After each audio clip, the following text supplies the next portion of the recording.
Well, welcome to John on John. This is an invitation for you to consider the Gospel of John, but the Gospel in general, because the Gospel is part of the English history and heritage.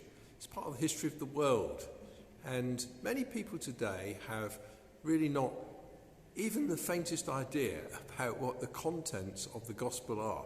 I'm a great fan of the Chase quiz program, and I'm amazed how frequently well-educated people don't know the simplest answers to basic questions about the Bible and background to the whole idea of Christianity.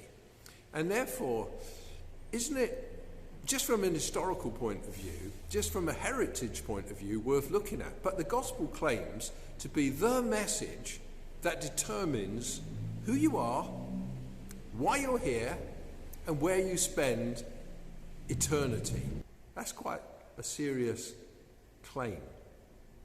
So isn't it incumbent upon anybody really to get to grips with the ABCs of what the gospel is? A gospel is good news. It's not supposed to be bad news, but it is news to many because they've never really considered it.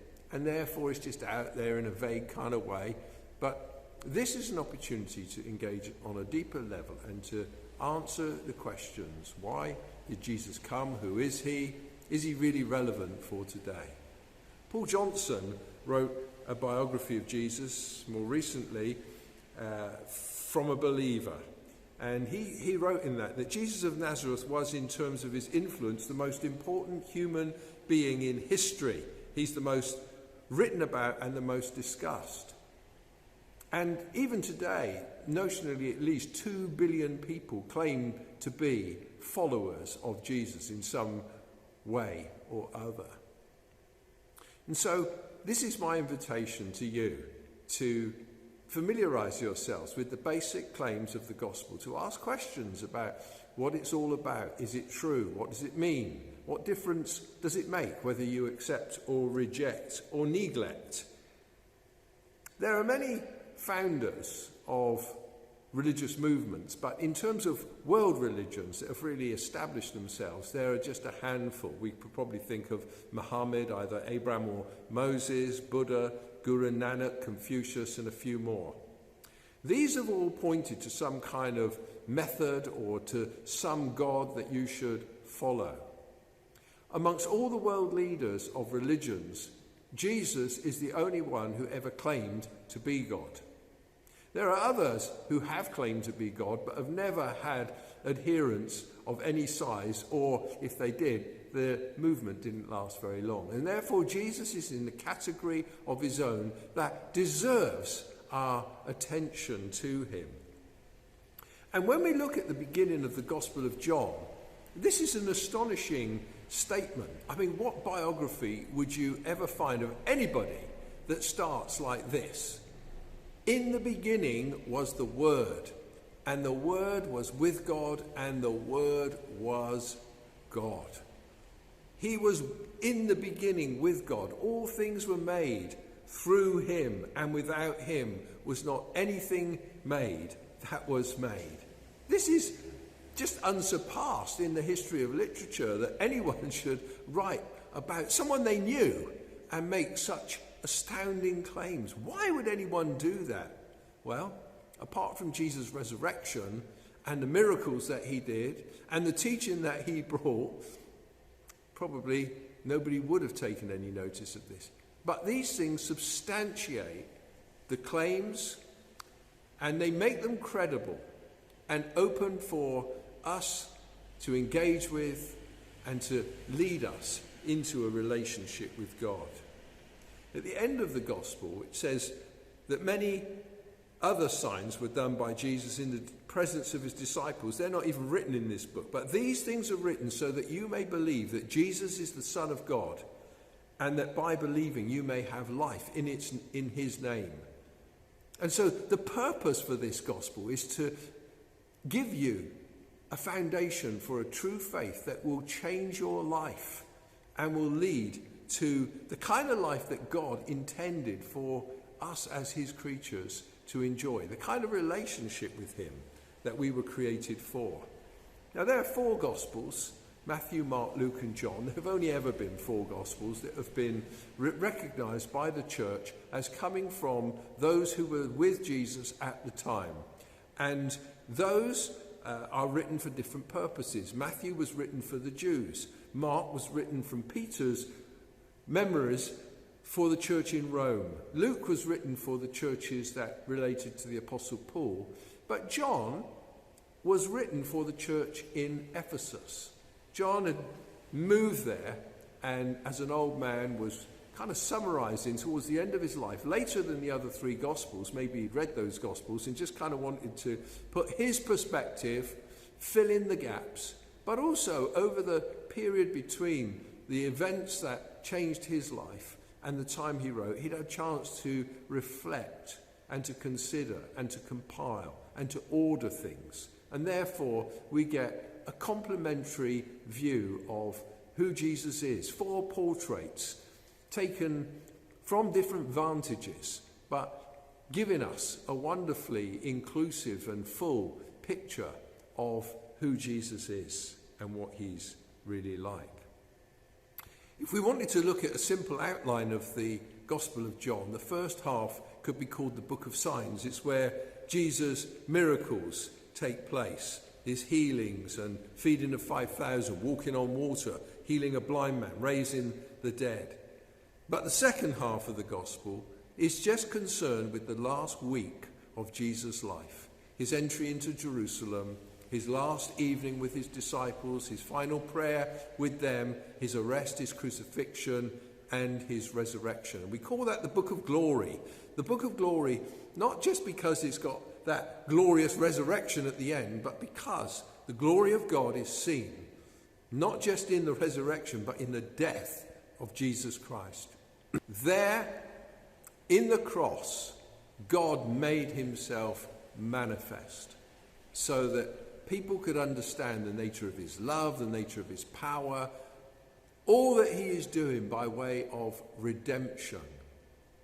And that has captured people's hearts and stirred them to love God and to follow Christ and to find the life that's in his name.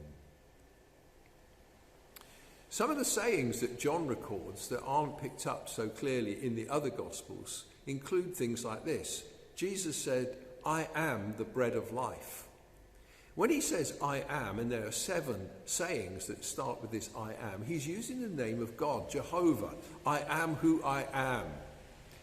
And he's attributing his own identity to being that with Jehovah. I am the bread of life. I'm the one who will satisfy your deepest longings. I am the light of the world. There's plenty of messages out there, but they will lead to darkness. But I am the light of the world. I'm the gate. If you want to know the way in, it's through me. I'm the good shepherd. I won't lead you into false ways of living and believing, but I'll lead you into truth. I am the resurrection and the life. Jesus is the one who says, what I give is not just for this life here and now, but for eternity. I am the way, the truth, and the life. He's given us the directions, but he is also the truth itself. Christianity is Christ. He's his person, not just a philosophy or a way of behaving. Christianity is Christ, and I am the life. He brings life into our hearts. And finally, I am the true vine, bread and wine, sitting down, eating and drinking in fellowship and harmony with God. That's what Jesus is claiming to offer to the world. And Jesus' life is set within the context of a Jewish, religious life set in the Roman province of Palestine under the subjugation of Pontius Pilate. It's a unique time within Jewish history. And the feasts, Passover, the Sabbath, the Tabernacles, the Feast of Hanukkah are all celebrated and mentioned in the book of John. Jesus goes up to Jerusalem, and it's in Jerusalem that ultimately He dies, is buried, and is resurrected. Now, in 1959, Buddy Holly, the rock musician and singer, was killed in a plane crash. And a few years ago, his brother, Travis, and Peggy Sue, about whom he wrote one of his most well-known songs, put out an interview where Travis was sharing about how he'd bought Buddy his first guitar, and Peggy Sue was talking about how she'd lived with this song being sung about her and broadcast so frequently on the airwaves. They were eyewitnesses to Buddy's life, and the distance between this interview and his death is roughly the same as the distance between John writing and the events that he's describing. You can't really argue with Peggy Sue and Travis Holly, but many people today want to argue with the authenticity of the gospel as if it was fiction or fantasy, something that was the figment of John's imagination, written so long after that he wouldn't remember anymore. It's really historical pride, because people had good memories in those days. People who were disciples would commit to memory the sayings and events of Jesus' life. He was their teacher. That was what they did. Rabbis had pupils, and they would teach them the sayings. They'd be expected to learn them. John did that and repeated them so many times over his life that what he is giving to us is the fruit of an eyewitness account of the facts of Jesus' life. We can be sure about that. Now, funnily enough, John's Gospel, the title of the Gospel of John, is not in the original manuscript, and the Gospel is anonymous. The only John that's mentioned in the Gospel is John the Baptist. So how do we know that John wrote it, and who was John? Well, in the early church period, there were many church leaders who wrote letters and teachings that were circulated through the church as it existed at the time. And many of them have actually survived. And they quote from the Gospel of John. Here's several of them that attribute this Gospel to John. There's Papias, who lived in Hierapolis, writing about the year 100. 50 years later, there's Polycarp, who was a disciple of John, writing in Smyrna, modern in Turkey, the city of Izmir. Irenaeus, writing in France, in Lyon, around the year 180. Tatian in Damascus, in the year 180. Theophilus in Antioch in 182. Tertullian of Carthage around 220. Origen in Alexandria in Egypt, and Clement of Alexandria in the same place, both writing around the year 230. And then Eusebius of Caesarea in modern-day Israel, writing around the year 315. So there's a whole host of people who all know this gospel in the first 300 years and all attribute it to John. Well, who was John? He was a fisherman born in Galilee, and together with his family, his brother James, Simon, Peter, and Andrew, they were called together by Jesus on the shores of the Sea of Galilee. Come, follow me, and I will make you fishers of men. And they became friends and followers of Jesus. John was right in the inner core, the central three members of Jesus' disciples. And on the cross, Jesus spoke to John and said, basically, look after my mother, Mary, and to Mary, this is now your son, John. John and Mary traveled together and settled in the city of Ephesus, and it's in Ephesus that John recorded his gospel. And some of the background of what we find in the Gospel of John is reflective of Ephesus. At the end of the Gospel tells us there that Peter turned and saw the disciple whom Jesus loved following them, the one who'd also leaned back against him during the supper and said, Lord, who is it that is going to betray you? This is the disciple who is bearing witness about these things. And so the Gospel is asserting that John is the one. It doesn't name him personally, but John is the one who's meant here And there's a little kind of editorial statement in verse 24. And who has written these things, and we know that his testimony is true. Maybe John died by the time that this gospel was finally published, and someone's just added some editorial comment to it, affirming the authenticity and reliability of the text. Now, in the first century, biographies were not written like modern biographies. The aim of a biographer today is to give a fairly comprehensive view of all sorts of aspects of the person's life, not just those for which the person is best known. But in the New Testament period, people weren't so much interested in the kind of minor detail and background information. They just wanted to know the most compelling reasons for knowing about a person. They were period pieces written in the language and the culture of the day. And that's what we find in John's Gospel, written in Greek, but containing references in Aramaic and Hebrew and Latin that reflect the kind of cultural mix that's uniquely found in first century Palestine. The feasts in Jerusalem, the temple was standing. That would be destroyed in the year AD 70. And so it's just a window of time that is reflected in the Gospel of John. The story, the teaching, the actions have the sense of an eyewitness. When Plutarch wrote his Lives, which is 23 pairs of biographies, he links together people like Alexander the Great, Julius Caesar, Mark Antony, and Demetrius.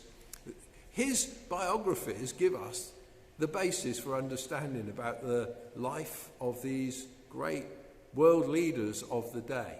And historians use this biography as primary source material for putting together a picture of these people's lives.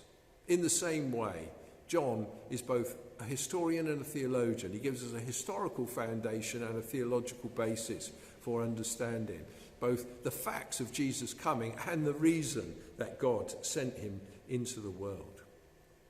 Some people are quite skeptical about the gospel, and I think there are reasons that we need to look at, particularly the supernatural aspects of it. If you don't believe in a God who works miracles, then you must find some other kind of interpretation for events. But to have a kind of narrow-minded, dismissive approach to what's written there is really unnecessary and unhelpful. What about the lost Gospels, people say? There are all these other Gospels that were written by other people that give a very different perspective on Jesus' life. What about those? Aren't they the truth and the church has suppressed them? Well, actually, the truth is quite the opposite. I mentioned that in the first century, people weren't so interested in the background of people, but that's not entirely the case. People were interested once they'd understood the significance of Jesus' life. What was he like as a boy? What happened? And Apocryphal Gospels, that is, Gospels that were written by other people than the eyewitnesses, those who were not directly involved, began to appear. Mainly, the ones that we're aware of were written not by followers of Jesus, but by followers of another religion, Gnosticism. And Gnosticism basically hijacked the Christian gospel and began to publish what they called gospels, but which were really very, very different from the kind of biographical description of what Jesus is given. The Apocryphal Gospels give a very different kind of flavour from the Gospels contained within the New Testament. They're not biographies as such, and they don't give us much real background detail other than some fanciful, magical stuff contained relating to Jesus' infancy and some things relating to his death and resurrection. The Gospel of Peter, which was rejected as an authentic record of events by the early church, was not written by Peter. But of course, if you want to get something read, It's sensational if you can attribute to it the name of someone who was closely associated. Here's what Peter really said. So it's called pseudepigrapha. You put someone else's name on it as a way of increasing your circulation. That's what's happened with the Gospel of Peter. But it wasn't written by Peter, and it was rejected by the early church. The early church leaders had a responsibility to oppose false teaching and to distinguish truth from error. And therefore, they rejected it. And they wouldn't accept it within the life of the church. There were other books, like the Shepherd of Hermas and Tatian's Diatessaron, which they said, well, these are useful. They're not scripture. They don't come from the apostles, but they are useful. And then there were those that they totally rejected. The Gospel of Peter was lost until it was dug up in 1886 in Egypt. And it tells us a very different picture. It tells us that Jesus was crucified, but he didn't suffer. Well, all the historical-based Gospels assert that Jesus was fully God, but also fully human, suffered and experienced all the pains that you and I would experience if we were to be crucified in the way that he did. But this is what the Gospel of Peter says. They brought two malefactors and crucified the Lord between them, but he kept silence as one feeling no pain. And also, there's some kind of very superstitious-y, magical type of descriptions about the stone which moves by itself and the cross which comes out and talks.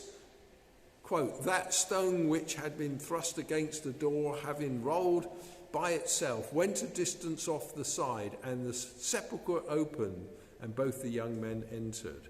Well, we find nothing of that sort within the pages of the New Testament. Another gospel that's often thought to be true by people who know little about the background is the Gospel of Thomas. This was discovered in Egypt in 1945. It's a series of 114 sayings. There's no story in it at all. There's no biography. There's no setting.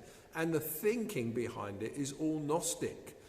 Gnostics didn't have a very positive view of the world. They saw the physical matter as evil, from which you want to get separated, and the things of the spirit were what really mattered.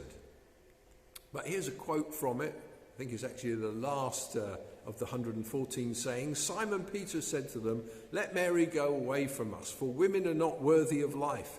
Jesus said, look, I will draw her in so as to make her male, so that she too may become a living male spirit, similar to you.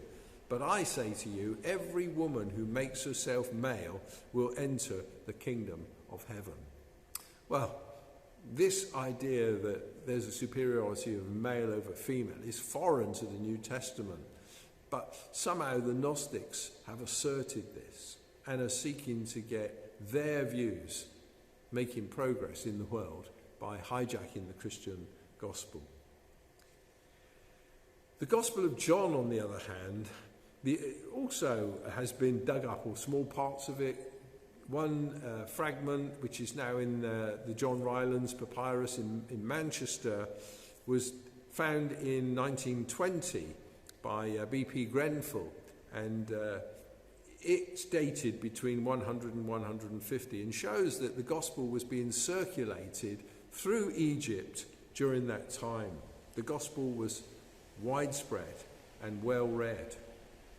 So what are we saying in summary? We're saying that John was a disciple of Jesus. He gives us an honest, reliable reflection on the life, death, and resurrection of Jesus. We're saying the lost Gospels are seen to be unreliable fables, attempts to subvert the gospel. The fact that the book is later than the other Gospels means that it gives us a fuller picture, and it gives us a completely compatible picture, or which can be harmonized with the other Gospels. We're saying that everybody ought to take the time to read and consider this message, because according to John, you exist to know complete fulfillment that can only be found through Jesus Christ. Now, the gospel itself can be summarized in a very simple way. It's that God created man to have life. and to know that life through Jesus Christ. But man chose to go his own way, rebelling, disobeying God, and sin separated us. And sin leads to death rather than to life.